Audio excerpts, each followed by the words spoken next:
What is up, guys? Welcome back to the channel. My name is Travis. Of course, this is TWA Motorsports, and today we are back on the green truck. Now, in the last video on this truck, obviously, guys, we put the helper bags on the back, and that is working out awesome. But I have yet to have this thing aligned, so I'm going to show you a couple things. Basically, we're going to work on just odds and ends pieces that I haven't put on the truck, or I haven't basically finished yet. Now, we have a lot of stuff to go, so we're just going to do step by step, little bitty things at a time. But the things that we're going to be doing today are all laying over here on the floor. So the old windshield wipers were broken. This clip here is broken. And to be quite honest with you guys, I could have bought or repainted these, but as these springs age, they don't want to stay up against the windshield. And so I decided to buy a brand new set, and that is what we have here. And like always, guys, I will list all this stuff in the description down below. But we have a brand new set of wipers from GM. Also got some new wiper blades. We also have the fog lights, a radio kit, some new bump stops for the front, some pieces that I was missing on the interior, and I'll show you guys that in a minute, and then the pigtails for the lights. Now, these fog lights are kind of weird in the fact that I know I talked about doing power windows in this truck, and for the weirdest reason, the power windows are controlled. They're not controlled through the body control module, but the fog lights are. Now, on the 2003 and up, the fog lights are not controlled by the body control module, so you can literally just install them and go. But for this year, so in 02 is the last year of the, I guess, the non-freshened up front end, it is controlled by the body control module. So I don't think I'll get into the wiring of that today, but I did pick those pigtails up and those pieces back there from a salvage yard. I might end up just hardwiring those in. I'm not sure if I'm going to put them on a switch or just hook them up to where they're on every time the headlights are on. Haven't really decided yet, but I don't want to go through having the body control module programmed.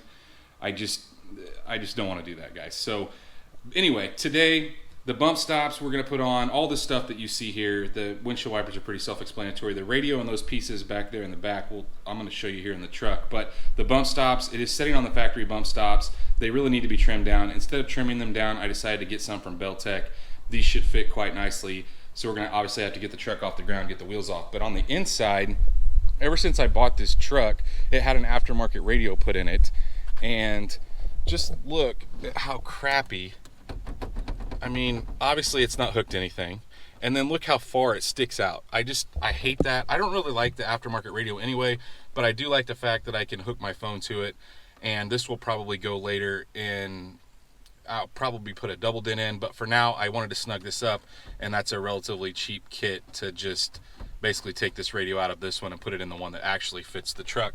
The other thing is these were missing when I bought the truck, so no latch covers and just little stuff like that really annoys me. The one's gone back there as well. So let's get started. I think we'll go ahead and start on the inside of the truck. We'll get the bezel out here, get the radio out, and then we'll just snap those pieces in place. They are literally just like a clip that holds them in. So these things just literally go in place like this, and it's gonna make a liar out of me and not go in easy. Okay, there we go. What's really weird, guys, is when I was at the salvage yard looking for these, I picked up 3 because I didn't remember if behind the driver's seat there was one, and I thought, how odd is that? In case your baby wants to drive, I guess, I don't know, but some of these trucks actually had one of those behind the driver's seat. Now tell me what sense that makes. It doesn't make any sense at all, but looks a lot better. I hate little pieces like that are missing. Kind of drives me crazy. I know that you guys probably see my console lid too is busted. We're gonna take care of that down the road, but let's grab, I think I'm gonna have to take my little phone mount off here, and we're gonna have to put the key in, get the truck down into first gear so we can get the bezel off for the radio. Put it down in first gear, otherwise you won't have enough room to pop this off. You should just be able to run your hands around it. Get it out of the way.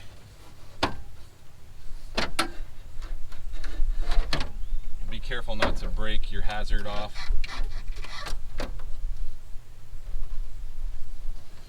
It's pretty simple to get that out of the way. Now, oh my gosh, this is like, I don't even know what they've done here. Okay, yeah, it was just setting in there, kind of like I thought. And I'm not in love with the connections here, guys. Look at this. This is like house wiring stuff. I don't know what's going on with people. Look at this, is literally silicone. Look at the silicone. This is not the way to put this in, guys. All right, I'm gonna go grab the piece that I bought, and we'll get it put into place.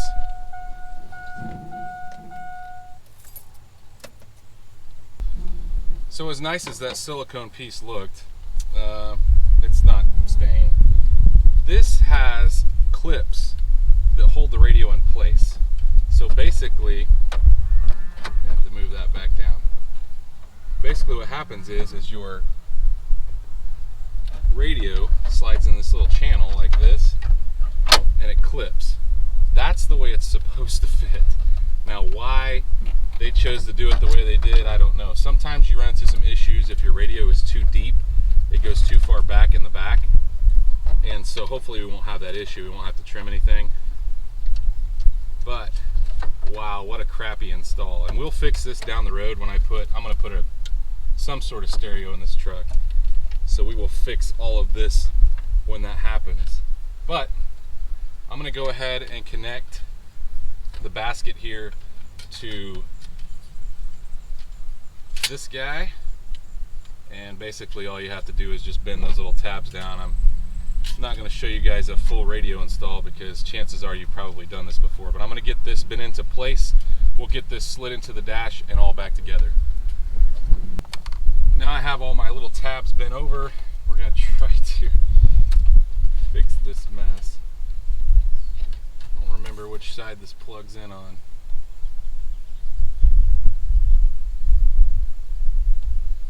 Kind of weird.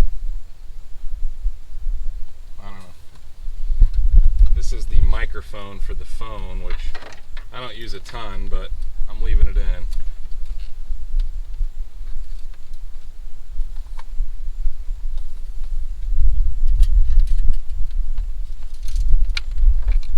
I don't like this. Drive me. If I didn't have a ton of other things to do, I would definitely do something different there. At least right now. I will do something different down the road, but for right now, we're just gonna have to deal with it.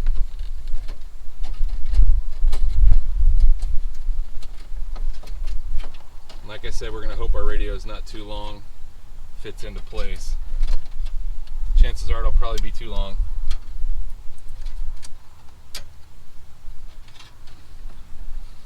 We'll see.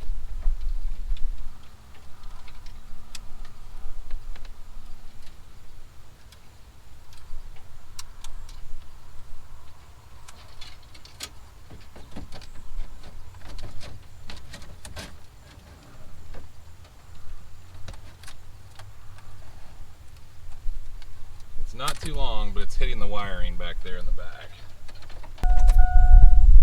So I just had to move the wiring around. It's really, really close to the back there, but everything clipped into place. Maybe we can put our faceplate back on so it looks kind of nice.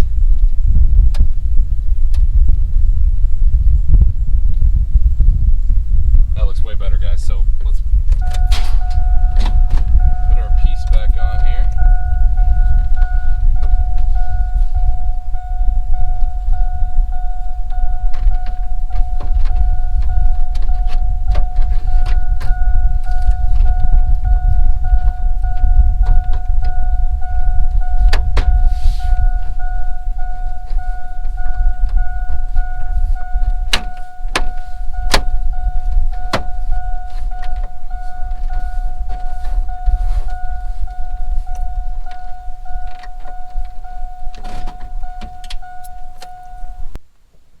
So, two things in the interior finished. That was just little bitty. This wasn't a big deal either. Like I said, guys, I'm going to fix that down the road, the wiring. I do not like those twist together pieces. And look, hey, if you don't know how to put radios in, what is this? Don't silicone your radio in your dash. I don't understand why people would do that. Now it's nice and snug, doesn't move around. It's not sticking way out, looks so much better. So now that we finished that, that's all I think we're gonna do in the inside. Let's go to the outside and get those wiper arms installed. Now, one of the hardest things you'll ever do is put these on. I say that, I just never have any luck with them snapping together like they're supposed to. I don't know why. These are supposed to just snap on. I'm sure they will, but every time I've ever done it. This seems like a real chore. These are side specific, and one's a 9.7 and one's a 9.6. I'm not really sure which side goes where, but they look a lot better. I mean, they're not perfect. I'm sure they've been sitting in a warehouse for 2 years. But let's connect these. Way easier than I thought it would go, guys. When I go to put them on, I'll let you guys know which number goes on which side. Pretty sure it'll only fit one way, but if it doesn't, then I'll let you know which side goes where.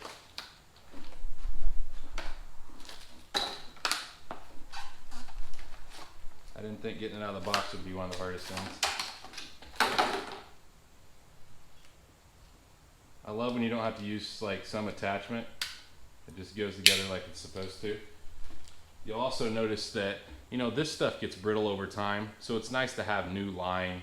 You know, like, you can reuse your old ones and paint them, but like I said, the spring getting weak, and these come with the new fittings, so I did go ahead and pull those out of the truck, because when I first took them off, I just disconnected here. But anyway, I'm gonna go grab my 13mm bolts or nuts that go on the end of this, and we'll get these into place. Like I said, I'll tell you which side goes where. So the 9.6 is the right, which I'm assuming is the passenger side. As you're sitting in the vehicle, that should be the right. And then the 9.7 is the left. So we'll go get these things put on. Now I like to do this with the hood up. I just feel like you have a little more room. You guys do what you like. But I also like to get them as low as possible. There usually is a mark on the windshield, but I'm pretty sure this isn't the factory windshield. So, of course, there's not a mark. I'm just going to kind of move them or set them into place for now, and then we'll look at them before I actually snug those down and make sure they're kind of symmetrical and even.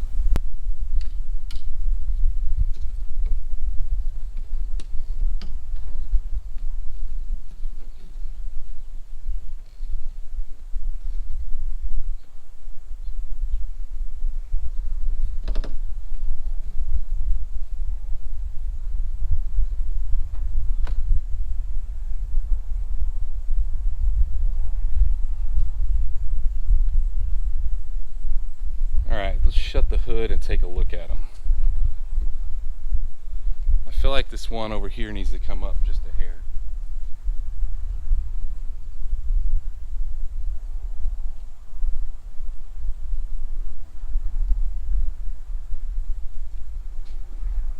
What do you think? Look good? All right, I'm going to go ahead and tighten them down. Now we got our little decorative covers that we're going to snap back on.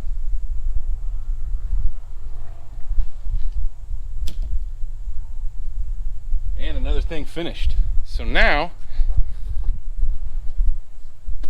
don't leave your wrenches under your hood. Looks pretty good. I don't love the look of windshield wipers, but it's better than what it was. So now we're ready, guys, to get this thing. We'll lift the front of it off the ground, get the wheels off, and we'll go ahead and change out those bump stops.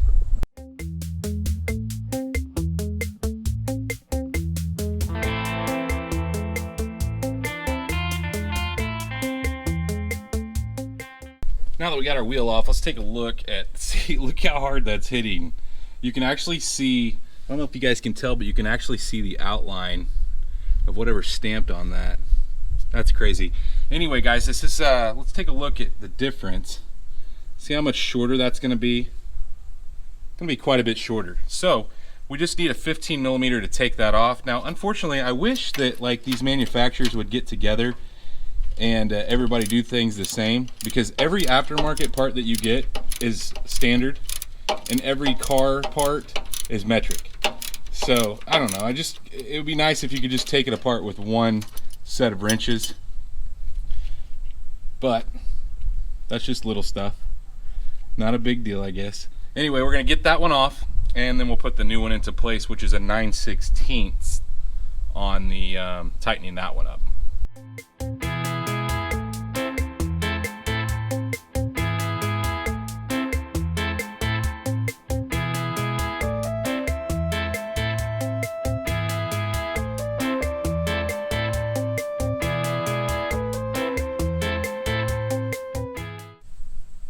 Now guys, one of the things you can do, as you can see we got it into place, but one of the things a lot of people do is they'll cut this metal and then trim this back. But I decided ultimately this was a better option. These are cheap, they're like $22 I think.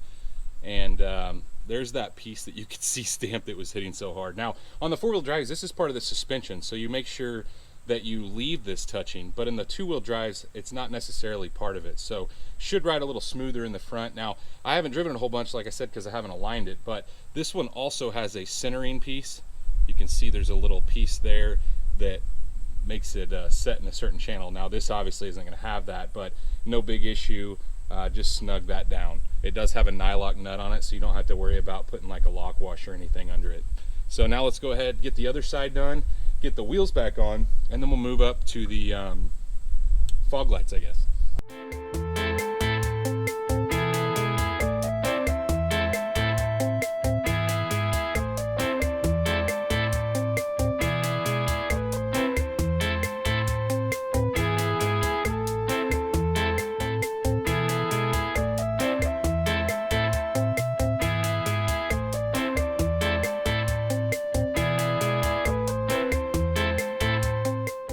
So now we are on to the fog lights once we got the bump stops in, the wheels back on. Now I got this stuff from the salvage yard, and chances are, guys, if you go out to the salvage yard and you're getting anything else, they'll just give you this. Normally I would buy new, but can't beat the price on this. This is probably 10 bucks worth of crap at a local parts store. So not too hard to put these in, really. Not a whole lot that holds them. To be honest, a big June bug would probably knock them off. But I went ahead and put one of these in place. You can see the bumper is pre-drilled, so all it is this little guy here, and then your fog light sets on top, and the two 10mm go on top of that. So I'm gonna go ahead and get those installed, and we'll try to aim them around to where they fit the holes.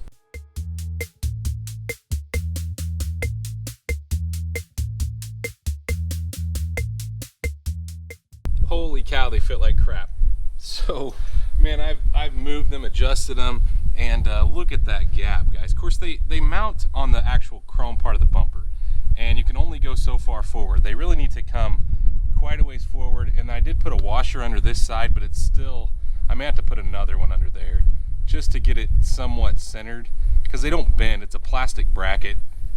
If they were metal, I could probably bend them into place, but unfortunately, if you're too crazy on them, they will bust. So I mean, they don't look terrible from like back here when you're level with the truck, but like, I don't know, I don't love them. I don't love them. We may work on this. I'm gonna go ahead and pop the other one in just to be finished with putting them into place, but not in love with that. So this isn't gonna fly for me, guys. That looks absolutely terrible. Now this side came out a little better. It fits a little nicer, but they need to come forward, and there's no room for them to come forward. So I think what I'm gonna do is I'm gonna take them out, I'm gonna Dremel a little bit back, and see if we can get them to slide a little further forward. I think once I get them a little further forward, I can adjust and get them where I want them, but this one is way better than that one over there. But I'm gonna go ahead and take them back out, and then I'll kind of show you guys what I think I'm gonna clearance, and I think I'm gonna start with that side over there, and like I said, Dremel a little bit, that way I can push them a little further forward. Once we get that, I'll put it back in and we'll kind of see what we got. So in order to get this to go a little further, I Dremeled out a little bit on each side. Now it snugs down on the top, and so I didn't want to go real crazy, but I did give myself a lot more room to pull it forward, at least on that driver's side. So we're gonna put it back in and we'll take a look at what it looks like. So after moving things around, this fits a ton better. So I haven't adjusted as far as where the beams are gonna go, but as far as the way it sets in the actual valance, I was able to get it in place. Now, all I did was notch those pieces, and I did have to use like just a small wrench to kind of bend the lip of the bumper down just a little bit on one side. And that was the only way. I didn't bend it much, hardly any at all. I just used an adjustable end wrench, and I got on the lip of the bumper. I actually think that's what the issue was, is the bumper's kind of, you know, it's an aftermarket reman bumper, so it's probably not gonna fit great. But we've got this side, and the other side fits pretty good, but I think I'm gonna adjust on it just a little bit. I think I'm gonna Dremel some on that actual bracket itself as well, and then I'll give you guys a look at them once I'm finished up. So after adjusting these for just a hair over forever, they still don't fit great, but they fit way better. So when you're looking from the front, there's not a huge gap. At least the gap's equal all the way around, but it's looking better, guys. What a huge pain. And like I said, I'm not going to wire them yet. I think the pigtails I got are actually the wrong ones anyway, but we got quite a bit accomplished today. One thing that I didn't talk about is I did go ahead and knock the exhaust pipe off. You see it laying down there under my son's wagon. That looked really terrible, and so I wanted to get it off there. I just cut it off right underneath. You can see it down there, and then just cleaned up that cut. But other than that, guys, I think we are finished for today. It is coming along. We are getting closer and closer. Now we still have a lot of stuff to do. Of course, I need to get it aligned still, but before I start driving it, I'm hoping to do that this week. But guys, if you like this video, please smash that thumbs up button. Like always, if you're not subscribed, go hit the subscribe button, ring the bell icon, and well, stay tuned to see what we do to this truck next.